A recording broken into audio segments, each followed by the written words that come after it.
ایک اور چیز سنیں، حضرت امام جعفر صادق سلام اللہ علیہ رحم اللہ علیہ فرماتے ہیں 3 عادتیں ایسی ہیں جس شخص میں ہوں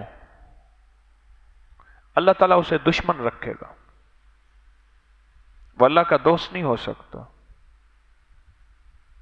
3 عادتیں ایسی ہیں جس شخص میں ہوں اللہ اس کو دشمن رکھے گا۔ سب سے پہلی عادت یہ ہے شب بیداری کیے بغیر دن کو سونا، رات کو جاگا نہیں، ہر وقت دن کو سوتا ہی رہتا ہے۔ ہاں، رات کو جاگنا ہے یا جاگا ہے، جاگنا ہے یا جاگا ہے، کمر سیدھی کرنے کے لیے دوپہر کا قیلولہ کر لے۔ جیسے ابھی مجمع ختم ہوگا، اب حضرات کو آرام کی اجازت دی جائے گی تو فوراً سو جائیں، کہیں ایسا نہ ہو کہ پھر ظہر کے بعد ہمیں موتی ملے اور ہم اونگ رہے ہوں۔ سونے کے وقت اگر نہیں سوئیں گے تو پھر اس وقت سوئیں گے جس وقت سونے کا وقت نہیں ہوگا۔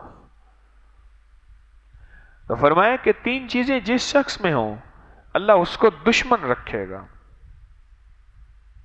ایک، شب بیداری کے بغیر دن کو سونا، اور دوسرا، ایسے بے موقع پہ ہنسنا جب سارے لوگ رو رہے ہوں۔ سارے ہی رو رہے ہیں اور یہ ہنس رہا ہے۔ اور دوسرا، اتنا پیٹ بھر کے کھانا کہ شکم پر ہو جائے، بہت زیادہ کھانا، بہت زیادہ کھانا۔ وَعَبْقَرِيٍّ حِسَانٍ